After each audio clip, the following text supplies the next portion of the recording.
Keith, you made a claim first.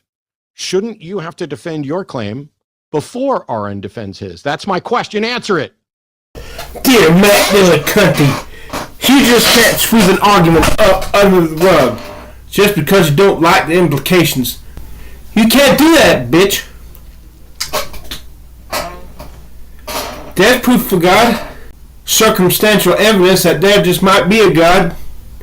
What is consciousness?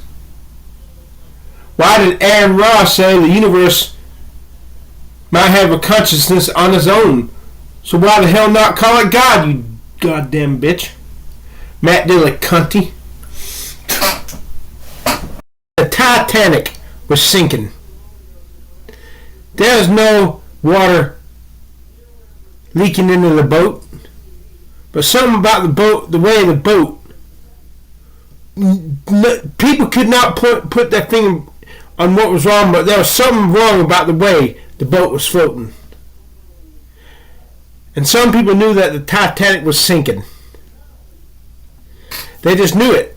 There was the evidence that they could not put their finger on what the evidence was, but the evidence was there. Subconsciously they knew it. And this knowledge in the subconscious was filtering up to the conscious level. And they knew that the damn Titanic was sinking. Everybody knew it. Almost everybody. In fact, when people started saying the Titanic is sinking, the Titanic is sinking, get to the lifeboats, they told the band to pump up the music louder to drown out the sounds of the people screaming, the Titanic is sinking. And the people said, not even God can sink this boat. This boat was made to withstand being, this boat was sink proof. But guess what happened? God said, "Oh yeah, you're gonna say this boat can't sink? I can't sink this boat. I'll show you." Booshow, the bitch sank. And all those who were saying the Titanic is sinking, who were called fools for saying so, turned out to be right. And those who said the Titanic was not going to sink turned out to be the ultimate suckers. Same it is with God. If you look, you just know there's a God. Subconsciously is deep inside. You can't put your finger on the evidence that you know that, but subconsciously you know it's there. And that is why people just got to believe in God. I mean, the mystery of consciousness itself. Look, bitch, until you can tell me scientifically debunk what consciousness is, sucker, you never do it. And in fact, this universe is one huge loose end. If the reality is the measure of all things, why is reality? And if there's perfect order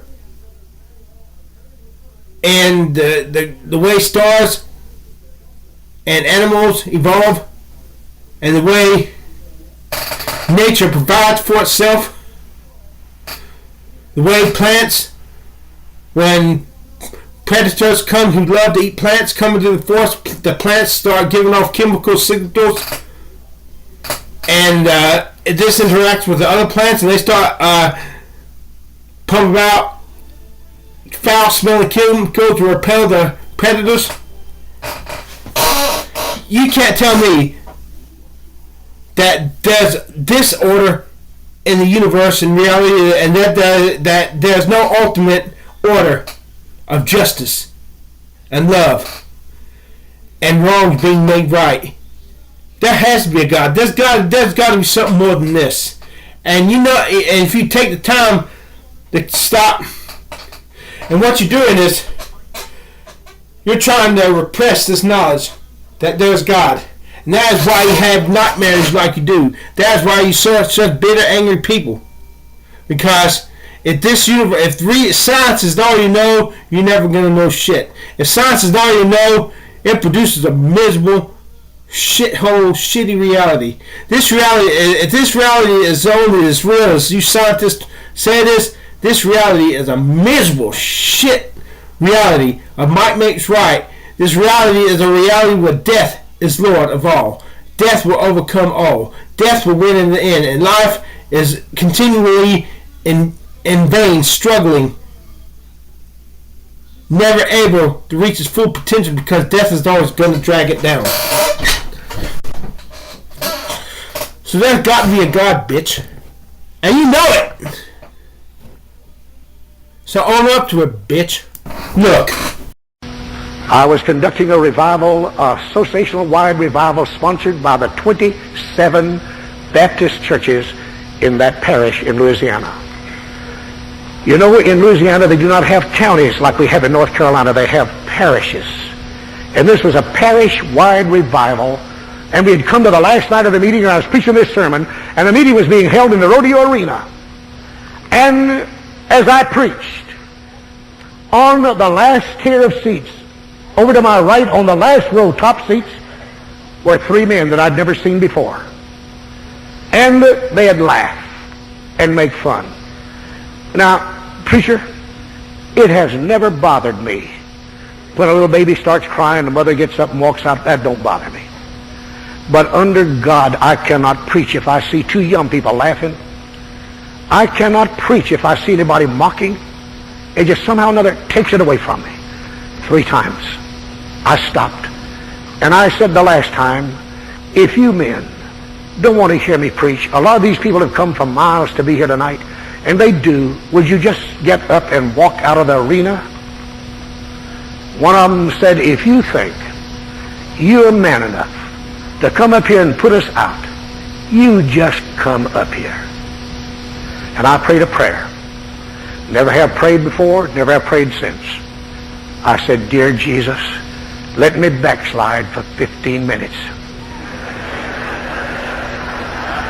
And I promise you, Lord, if you'll let me backslide for 15 minutes, I'll go up there and beat the devil out of all 3 of them. And God said, I didn't call you to fight, I called you to preach. He said, you turn them over to me. And I did. And they continued to mock all the way through the sermon. We had over 400 people to walk down that aisle that night and give their hearts to Jesus Christ.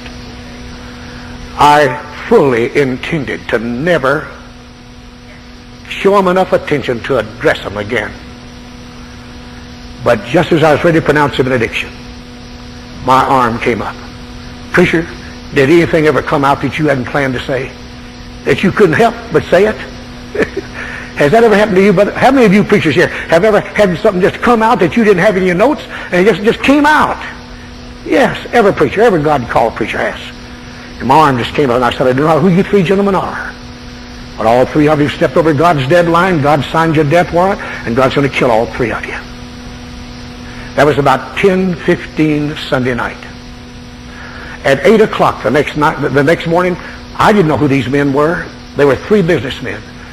One of them put the key in the door of his office on Main Street, in Ringo, Louisiana, and dropped dead. At 11:30, the second man started across the street to a little restaurant to have his lunch from his office, and a lady was driving up the street and almost ran over him. She said he just walking along normal, fell flat on his face, and died right there in the street. At 5:30 that afternoon, the third man was sitting in his office, and he said to his secretary, my 2 friends are in hell, and before the sun goes down, I'll join them. And pitched out at their feet a corpse. My wife was with me in the revival. We had closed the revival meeting. Dear Matt Millicanti, you just can't sweep an argument up under the rug just because you don't like the implications. You can't do that, bitch. There's at least circumstantial evidence that there just might be a God. What is consciousness? Why did Aaron Ross say the universe might have a consciousness on its own? So why the hell not call it God, you goddamn bitch? Matt Dillacunty. Look. Can you just... Oh, I got a better illustration. The sinking of the Titanic.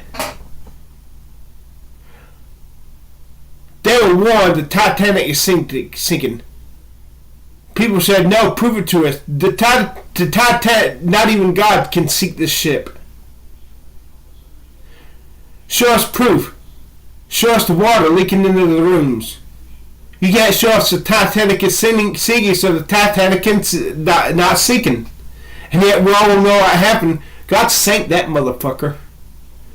How dare you tell God you can't sink this ship? He'll show you that he can. What about the people who died? Sad, but they're just collateral fucking damage. They're the glory of God. I wish God loved us, but he loves himself. Then he loves us. The truth hurts. It doesn't give a damn how you feel.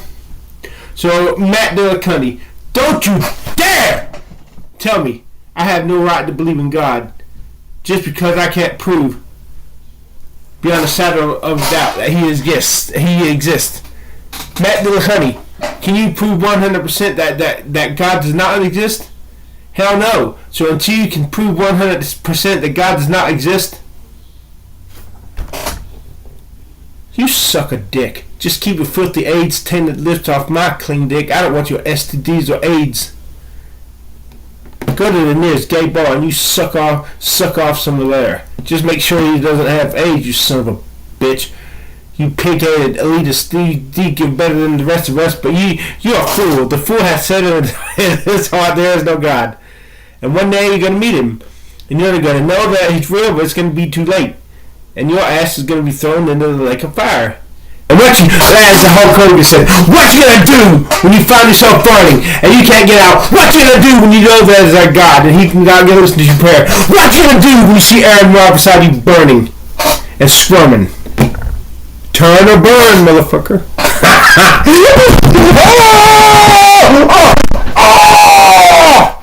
God. Watch me fire. Take back the one. Give them a run. Let me put the face. Let me put the face. Let me put the face. So, caller, are you going to ask me the questions that prove that God exists, or are you here to suck my dick and try to get me to pay attention to your soy boy friend Darth?